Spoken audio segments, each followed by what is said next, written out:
মুরব্বী মানুষ এক পা কবর এক পা টাঙায়, অথচ অনেক আলেম পর্যন্ত এখন দেখছি নামধারী জালেমের কাতারে।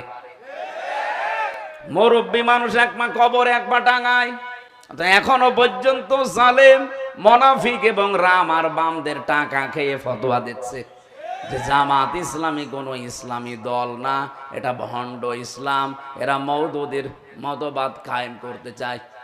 আপনি মরণের আগে এরকম মিথ্যা কথা মিথ্যা তহমত দিতে পারলেন, আপনার তো ঈমান নসিব হবে না। এত বড় মিথ্যা তহমত দেন কি করে? উনি জেলার সহকারী সেক্রেটারি, জিজ্ঞাসা করেন তো এই দেশে জামাত ইসলামী মওদুদিবাদ প্রতিষ্ঠা করতে চায়। মওদুদি আমাদের ইমামের, আমাদের মাযহাবের ইমামও না, ওনার কোনো মাসলাও আমরা নেই না। ওনার একটা বিষয় শুধু আমরা নিয়েছি যে গণতান্ত্রিক পদ্ধতিতে ইসলাম কায়েম করা। হ্যাঁ, আপনার কাছে যদি এটা ভালো না লাগে আপনি অন্য কোনো পদ্ধতি দিতে পারেন, দেন। আমরা তাকে মাযহাবের ইমাম মানি না, কোনো মাসলার ইমামও তারে মানি না। আর আন্দাজে এই তহমতটা আপনি এই 54 বছর লাগিয়ে দিয়েছেন। এই মিথ্যা কথা বলার জন্য আমার মনে হয় তার তওবা করা উচিত, না করলেও লোক বেঈমান হয়ে মরবে। কারণ তার জন্য লক্ষ লক্ষ মানুষ বিভ্রান্ত হচ্ছে যে 8 দল না, এদেশে আরো যারা ইসলাম চায় তারা যদি সব এক হয়ে যায়, এখন যাদের ডাকে সাড়া দিয়ে হচ্ছে তাদের বিরুদ্ধে টার্গেট লাগাও। এই কারণে জামাত ইসলামী ভণ্ড, এরা মওদুদিবাদ, এই কথাগুলো এই 54 বছর পরে আবার নতুন করে আরম্ভ করেছে অনেক আলেম নামে জালেম। আমি জালেমই বলবো, কারণ মিথ্যা কথা বলেন কেন আপনি?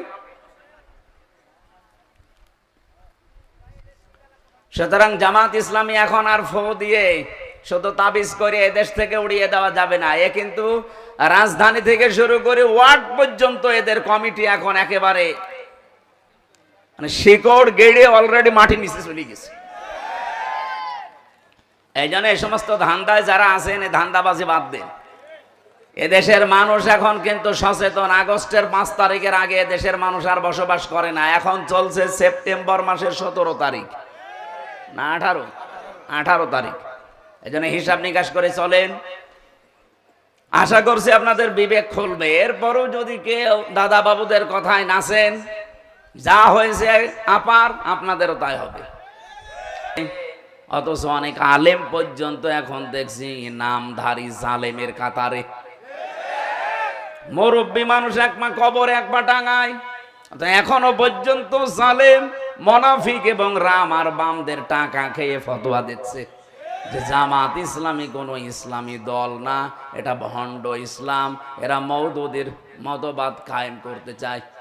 আপনি মরণের আগে এরকম মিথ্যা কথা মিথ্যা তহমত দিতে পারলেন, আপনার তো ঈমান নসিব হবে না। এত বড় মিথ্যা তহমত দেন কি করে?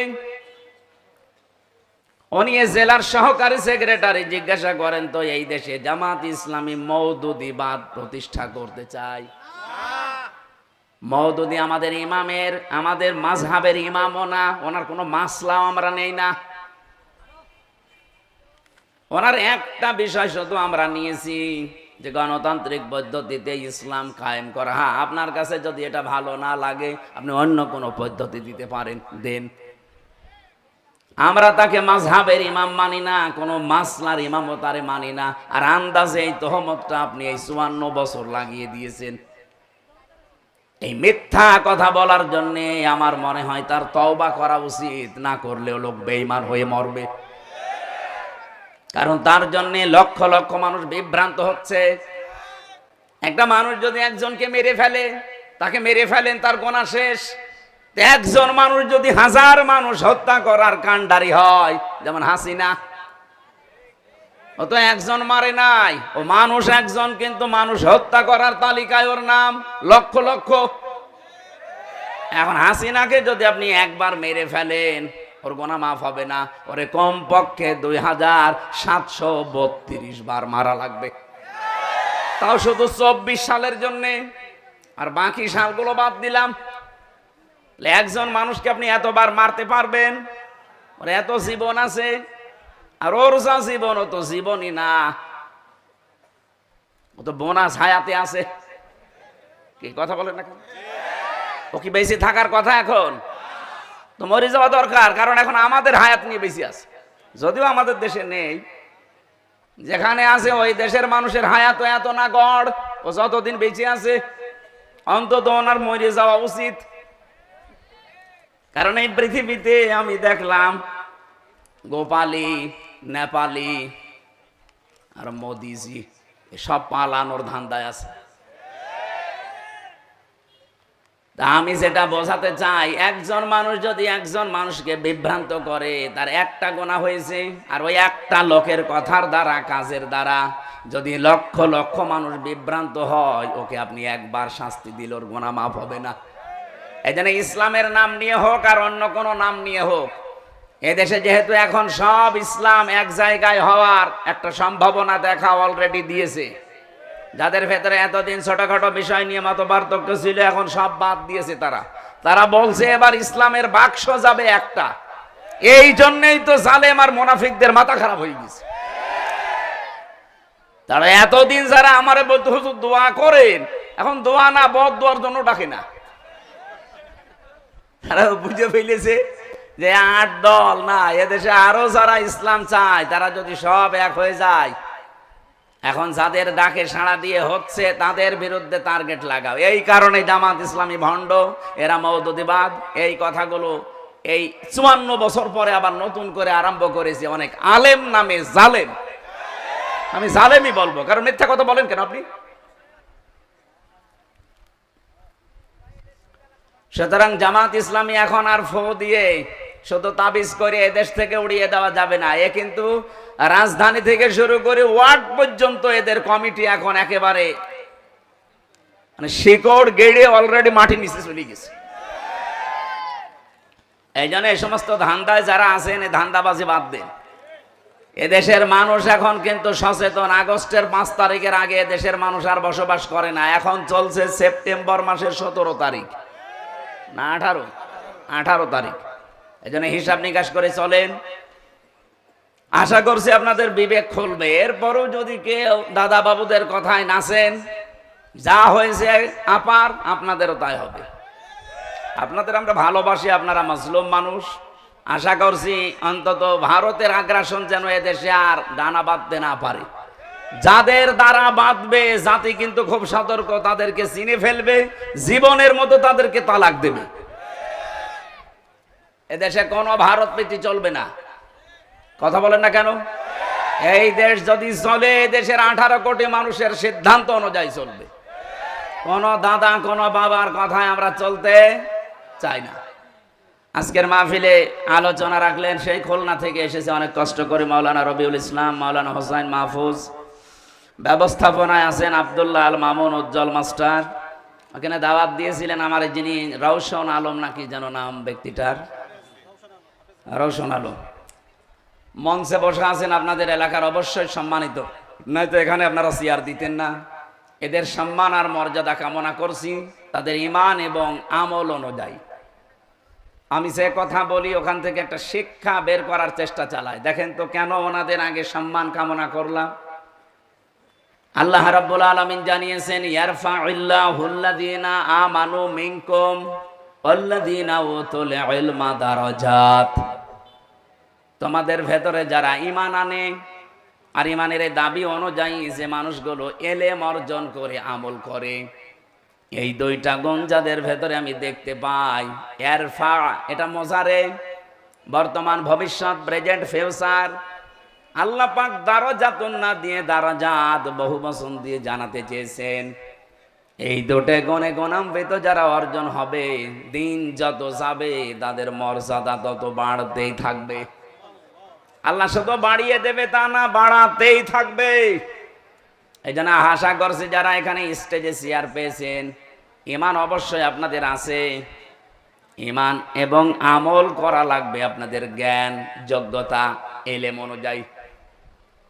কারণ বহু মানুষ তাদের জ্ঞান অনুযায়ী যোগ্যতা অনুযায়ী কাজ করে না, এই জন্যে তাদের মর্যাদার সম্মান দুনিয়াতে আল্লাহ আরো নষ্ট করে দেয়। কথা বোঝেন আমার? আমি নাম নিলাম না। বহু মানুষের জ্ঞান আছে, যোগ্যতা আছে, কিন্তু সে অনুযায়ী সে চলে নাই। এই জন্য আল্লাহ পাক তাকে তার উপরে তুলতে তুলতে এত নিচে নামিয়ে দিয়েছে যে সেখান থেকে আর উঠে আসা সম্ভব না। আপনাদের এই আসনের যিনি মন্ত্রী ছিল কোথায় উঠেছিল?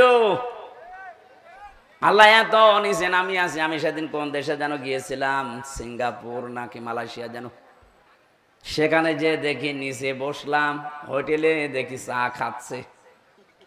সালাম দিলাম, আসসালামু আলাইকুম। ওয়ালাইকুম আসসালাম বলবে তো না, বলছো হুজুর আমরা আগেই পালিয়েছি। আর সালামের জবাব না দিয়ে বলে ওয়ালাইকুম আসসালাম বলবে না, বলছে আমরা আগেই পালিয়েছি। আপনি পালালেন কেন? এটা কোন জেলা যেন? রাজশাহী। পাশে নাটোর, ওখানে আর এক মন্ত্রী ছিল, খালি পলক মারে। কি অবস্থা এখন দেখেন। সেদিন আমি আদালতে হাজিরা দিতে গিয়েছিলাম আমার মামলার, যে দেখে আল্লাহর ওলি কাঁদতেছে। অথচ কি গেট আপ ছিল দেখেছেন? এক এক সময় এক এক সাজে থাকতো। এখন আপনজন বলতে তার কাছে আর কেউ নেই। তার যে পরিচয় দেবে সে পরিচয় দিলেও ভয় পায়। আপনজন যারা স্ত্রী পুত্র শব্দ বাইরের দেশে চলে গেছে, তার কাছে এখন এক প্যাকেট বিরিয়ানি নিয়ে খাবার নিয়ে কেউ যাবে সেই রকম মানুষও নেই। অথচ কি দাপট ছিল তার। এই জন্য আমার মনে হয় পলক সাহেবের কাছে শিক্ষা নেওয়া দরকার। মাত্র 1 বছর 1 মাসে তার চেহারা যা হয়েছে আপনি এখন দেখলেও চিনতে পারবেন না পলক না পলকের দাদা। কি অবস্থা হয়েছে।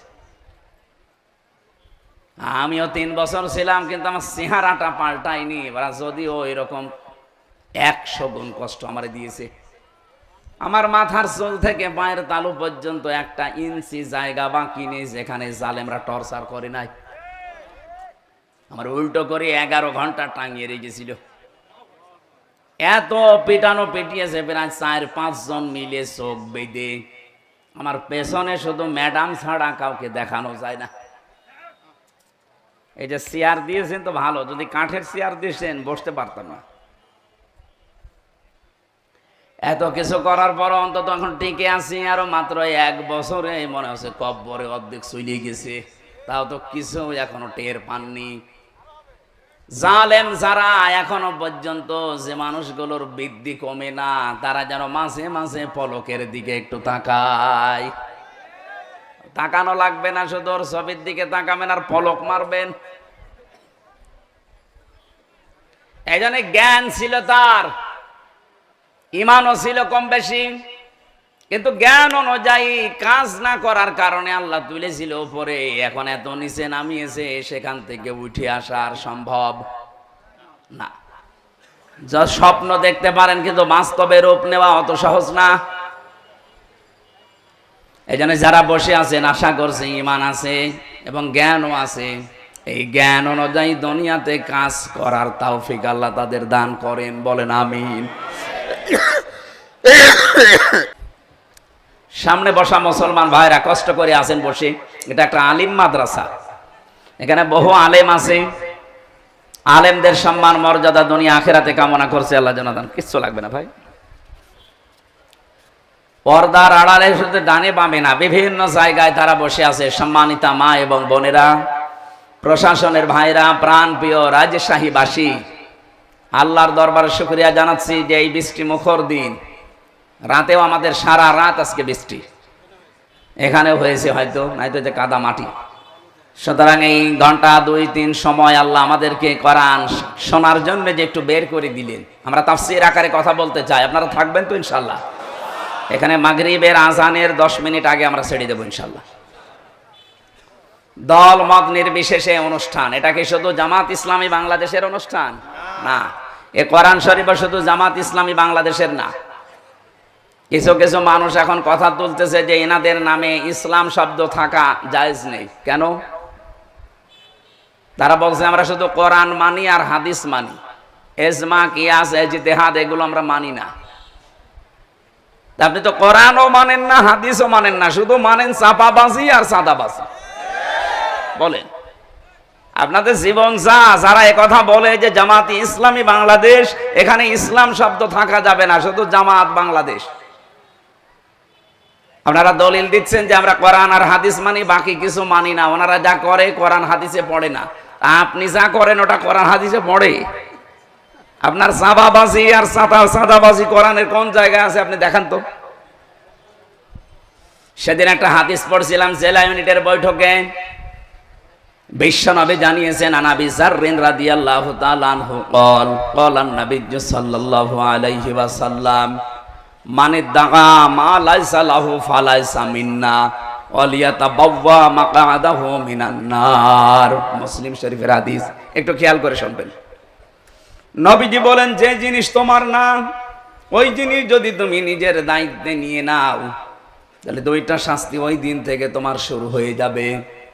আবার বলছি, যেই জিনিস তোমার না ওইটা যদি নিজের আয়ত্তে তুমি নিয়ে নাও, জোর করে হোক, জবরদস্তি করে হোক, দখল করে হোক, সাদাবাজি করে হোক, যেভাবেই নিজের দায়িত্বে যদি নিয়ে রাখো, ওই দিন থেকে তোমার শাস্তি হবে দুইটা।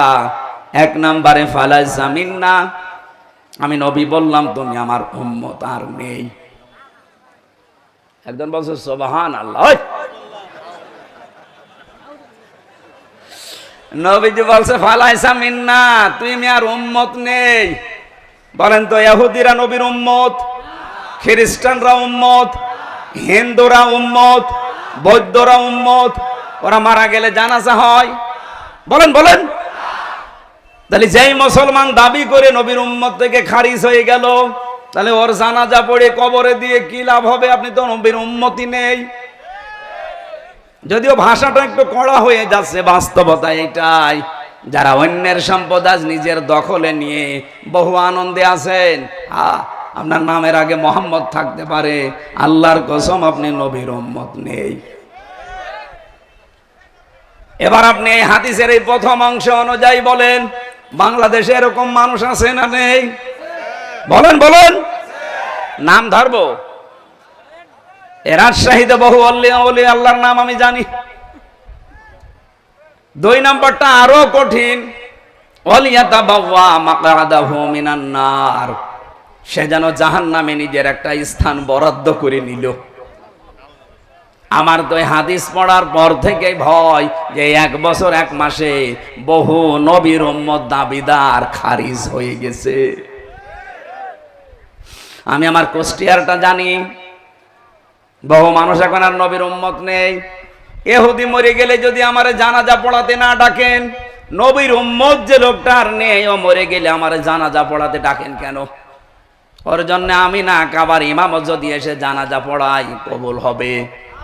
বলেন বলেন, কি বলবে সেই ইমাম সাহেব এসে? বিসমিল্লাহি ওয়া আলা মিল্লাতি রাসূলিল্লাহ, আল্লাহর নামে রাসূলের দলে তুলে দিয়ে গেলাম। অত আল্লাহর নামেও নেই, রাসূলের দলেও নেই। আশা করছি আপনার বিবেকে ধাক্কা লাগবে। এরপরেও যদি কারো বিবেক না খোলে, আমার মনে হয় তার বিবেকের উপরে কুকুরে পেশাব করেছে। দেখেন স্যার বলছে ঠিক। 2 নাম্বারটা যেহেতু আরো কড়া, ওয়ালিয়াতাবাওয়া মাকআদাহু মিনান নার, সে যেন জাহান্নামে নিজের একটা স্থান বরাদ্দ করে নিল। আল্লাহ তুমি আমাদেরকে বাঁচাও। হ্যাঁ, এখানে একটা টিকা আছে, হাদিসের টিকাটাও বলছি, এদিকে তাকান। বহু মানুষ এই 1 বছরের ভেতরে ফতোয়া দিয়েছে যে বাংলাদেশ জামাত ইসলাম ওই হাদিসের ভেতরে আছে। কেন? কারণ তারা ইসলামী ব্যাংক দখল করে নিয়েছে। এত বড় ডাহা মিথ্যা কথা আপনি বলতে পারলেন? ইসলামী ব্যাংক কি আপনার বাবার? যাদের ব্যাংক তারা ফেরত পেয়েছে, এদের মাথার ঘাম পায়ে ফেলা ব্যাংকটা এতদিন হাত ছাড়া হয়ে গিয়েছিল, এতদিন কেড়ে নিয়েছিল জালেমরা, এখন তারা ফেরত পেয়েছে। এটা চিন্তায় বলে না নিজের জিনিস নিজে ফেরত পাওয়া। আপনার কোন জিনিস যদি হাত ছাড়া হয়ে যায়, ওইটা যদি আপনি ফেরত পান, তাহলে এই হাদিসের শাস্তির আওতা মুক্ত থাকবেন। সুতরাং আন্দাজে এই দোষ দেওয়া যাবে না যে এরাও ছিনতাইকারী। ডাকসুতে নির্বাচনে যারা ভোট দিয়েছে, কেন্দ্রীয় একজন নেতা, আমি নাম নিলাম না, উনি কালকে রাত 12টার সময় টকশে বলছিল যে আমি কেন্দ্রের দায়িত্বে আছি, অথচ আমার 2 জন ভাতিজা ঢাকা বিশ্ববিদ্যালয়ে, তারা আমার দলের লোককে ভোট না দিয়ে ভোট দিয়েছে শিবিরকে। জিজ্ঞাসা করলাম বাড়িতে এসে যে ভোট দিয়েছিস কাকে, বলছে চাচা শিবিরকে। কেন? ওরা পানি খেতে দেয়, পানির ফিল্টার দিয়েছে, এসি লাগিয়ে দেয়। আর আপনি যাদের কথা বলেন ওরা এসি খুলে দেয়, পানির ফিল্টার ফেলে দেয়। তা আপনি বাঁচাবেন কি করে? আপনার নিজের ভাতই যায় হাতছাড়া হয়ে যাচ্ছে। এদেশে এখন যে অবস্থা চলছে, জোর করে জবরদস্তি করে টিকে থাকা এই দেশের মানুষের কাছে আর সম্ভব না। এদেশের মানুষের মনের ভেতরে প্রবেশ করতে হলে এদের জন্য কাজ করা লাগবে। কথা বলেন না কেন? আর এই সক্ষমতা বাংলাদেশ জামাত ইসলামের ভেতরে আছে। কারণ এই দল করতে হলে আপনাকে জামাত কর্মী হওয়ার আগে সমাজ কর্মী হওয়া লাগবে। আন্দাজে উড়িয়ে এসে জুড়ে বসে আমি জামাতের নেতা হবে না, আপনাকে আগে জামাত কর্মী দাবি করলে সমাজ কর্মী হওয়া লাগবে। বাংলাদেশ জামাত ইসলামীতে ওয়ার্ড থেকে শুরু করে কেন্দ্র পর্যন্ত একটা মানুষ আপনি দেখাতে পারবেন না যেখানে কাজ ছাড়া কেউ আছে। ও যদি রাস্তা ঝাড়ু দেওয়া হয় তাও কাজ করে খায়, আর কাজ করে খেলে প্রতি মাসে যদি 15,000 টাকা উপায় হয়, 100 টাকার 5 টাকা তারা এমনিতেই জামাত ইসলামকে দান করবে। এটা জোর করা না, জবরদস্তি করা না, তার নিজের ইচ্ছায় সে দিয়ে আসবে। যার যেভাবে ইনকাম তাকে ওইভাবে দেওয়া লাগবে। কেউ যদি 1 লাখ টাকা উপায় করে মাসে, তারও 100 টাকায় 5 টাকা। আমার যেমন দেওয়া লাগে আপনারও দেওয়া লাগবে। অন্য কোন দলের এই সিস্টেম আমি পাইনি। আপনি যদি দেখাতে পারেন চলেন আমারে নিয়ে দেখান। আপনারা যে আন্দাজে এক ফতোয়া দেন যে এরাও চাঁদাবাজি করে, এরা এত টাকা পায় কোথায়, আপনি আসেন আমার সাথে, আপনাকে আমি একেবারে পাই টু পাই দেখাবো যে টাকা আসে কোত্থেকে। এদের নামে 1 বছর 1 মাস পার হয়ে গেল, একটা চাঁদাবাজির মামলা নেই সারা বাংলাদেশে। আপনি কি করেন কি? এখনো পর্যন্ত মিথ্যা দোষ এদের উপরে চাপিয়ে দেন যে ছাত্রলীগ এদেরকে ভোট দিয়েছে। আপনার বিবেকে কি হয়েছে বলেন তো? ছাত্র দল যদি 5,000 ভোট পায়, ঢাকা বিশ্ববিদ্যালয়ে ছাত্র শিবিরে মনে করেন 5,000, এখনো যে 9,000 বেশি পেয়েছে, 9,000 কি ফেরেশতা দিয়েছে? আপনারা বলছেন ছাত্রলীগ দিয়েছে, আপনার লজ্জা করে না কথা বলতে? তাদের নিষিদ্ধ করা হয়েছে, দেশ থেকে তারা পালিয়েছে। আপনি এত দিন ধরে রাজনীতি করে এরা 14,000 ট্রাস পায়, আর আপনি 5,000। আপনার বরাবরও যদি হয় 9,000 ভোট বেশি পায় কি করে? তাহলে আপনার রাজনীতি করার দরকার কি? আপনি তো দেউলিয়া হয়ে গেছেন। এই গোপন কথা মানুষকে বলা লাগে? এসব কথা বললে মানুষ বুঝে ফেলবে না? এমনিতেই দলে দলে মানুষ আসতেছে। আজ বড় বড় ব্যবসায়ী যারা বাংলাদেশের সব আমিরে জামাতের কাছে যে ধর্ণা দিচ্ছে যে আপনারা আছেন, আমাদের চিন্তা নেই, কেন আপনাদের কাছে যায় না কেন? এখনো কিন্তু ভরাডুবি হওয়ার আগে চিন্তা করেন। ঢাকা বিশ্ববিদ্যালয়, জাহাঙ্গীরনগর বিশ্ববিদ্যালয়, যেখানে আযান দেওয়া পর্যন্ত নিষেধ ছিল, সলিমুল্লাহ হলে, মহসিন হলে আমি নিজে দেখেছি আযান দেওয়া এই 16 বছর নিষেধ ছিল। 16 বছর আযান হয়নি। ছাত্রলীগের ভাইরা বলতো আযান দিলে আমাদের ঘুমের ডিস্টার্ব হয় ফজরের সময়, এই জন্য আযান বন্ধ। এই ডাকসু নির্বাচন 9 সেপ্টেম্বর গেছে, এই রাত থেকে আল্লাহু আকবার ধ্বনি দিয়ে আযান আরম্ভ হয়েছে। জাহাঙ্গীরনগর আমি নিজেও ছিলাম 1 বছর, ওখানে এমন পরিবেশ থমথমে ছিল ওই সময়, পায়খানার ভেতরে ইশারা দিয়ে নামাজ পড়া লেগেছে, এইরকম পরিবেশ গেছে। আর সেখানে আজ উচ্চারণ হচ্ছে লিল্লাহি তাকবীর। এর চাইতে কি দেখতে চান?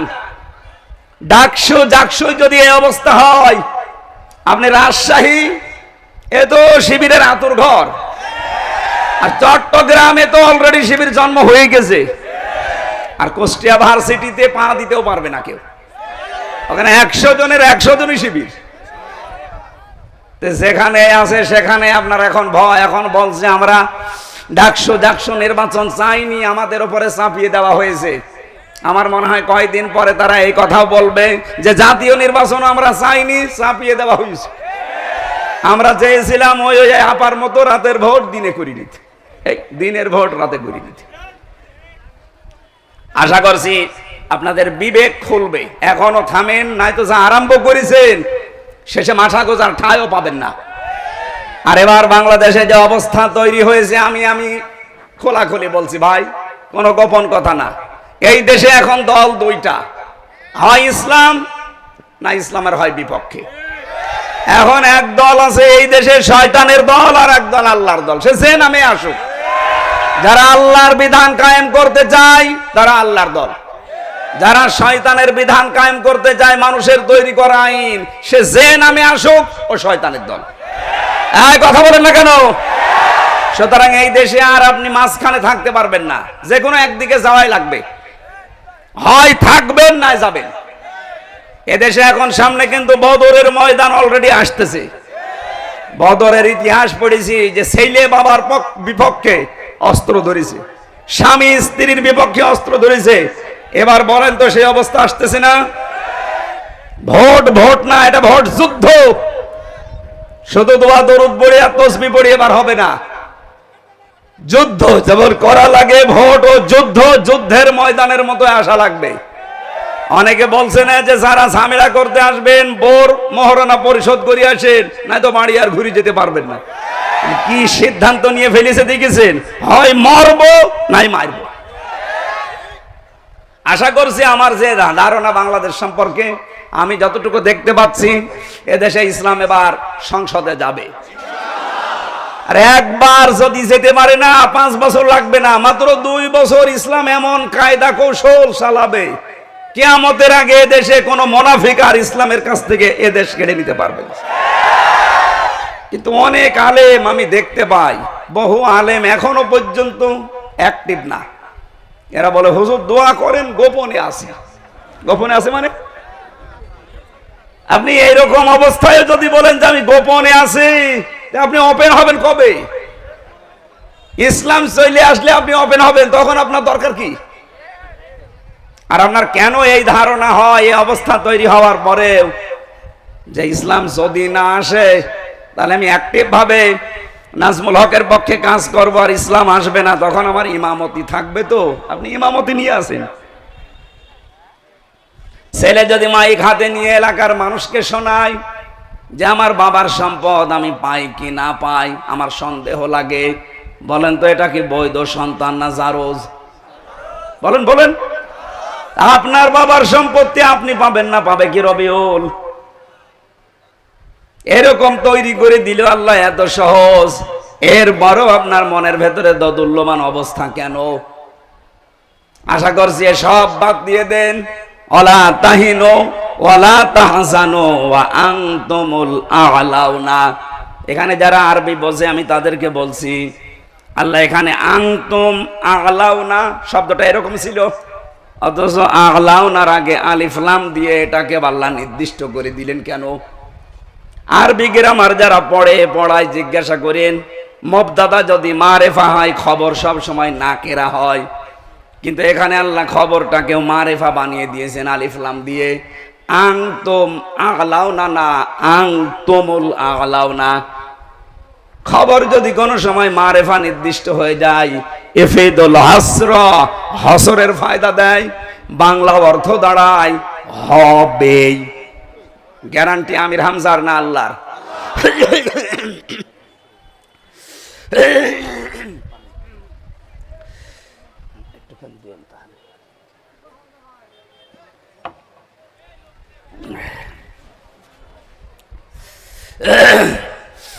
ওরা যে শাহীবাসী, আল্লাহ যদি গ্যারান্টি দেয় যে আপনার ভয় কিসের, আর মনের ভেতরে কেন হীনমন্যতায় ভোগেন? কোনো ভয় নেই, কোনো চিন্তা নেই, কোনো দুশ্চিন্তা নেই। আল্লাহ বলেন বিজয় হবে যদি মুমিন হতে পারো। কি হতে পারো? বলেন বলেন। আমার প্রশ্ন আমার রাজশাহীবাসীর কাছে, বিজয় দেওয়ার একচ্ছত্র মালিকানা কে? আরো জোরে বলেন। মুমিন হওয়ার মালিক কে? এদিকে আসে। আল্লাহ মুমিন হবে? আল্লাহ তো মুমিন আছে। একেবারে সব হা বললে হবে? আমি আবার প্রশ্ন করছি, বিজয় দেওয়ার একচ্ছত্র মালিকানা ভারতের, আমেরিকার, কার? আর মুমিন হওয়ার দায়িত্ব কার? আমাদের। তাহলে আমাদের মুমিন হওয়া লাগবে নাকি? আশা করছি আমরা কাঙ্ক্ষিত মানের মুমিন হতে হলে 50টা বিষয় আছে কোরআনের ভেতরে। 50 জায়গায় আল্লাহ মুমিনের বিভিন্ন গুণাবলী দিয়েছেন। আপনারা ওইগুলো দেখে দেখে দেখে দেখে পড়ে নিজের ভেতরে অর্জন করেন। সামনে ইসলাম আসতেছে, আপনি একটু বুক বাঁধেন, বড় আশা নিয়ে বুক বাঁধেন। এবার দেখবেন যে কোরআন দিয়ে বাংলাদেশ চললে কেমন দেখা যায় ইনশাআল্লাহ। কোনো ভয় নেই, যত চাপাবাজি করুক। বিভিন্ন মানুষ দেখছে চাপাবাজি করছে, এই যে ফজু পাগলা কি চাপাবাজ, চুয়াডাঙ্গার একজন আছে দুদু মিয়া, এ চাপা ছাড়া কি আছে? আশা করছি এই মানুষদের কথায় বিভ্রান্ত আমরা হব না। আমরা কোরআনের উপরে 100% বিশ্বাস রাখতে চাই ইনশাআল্লাহ।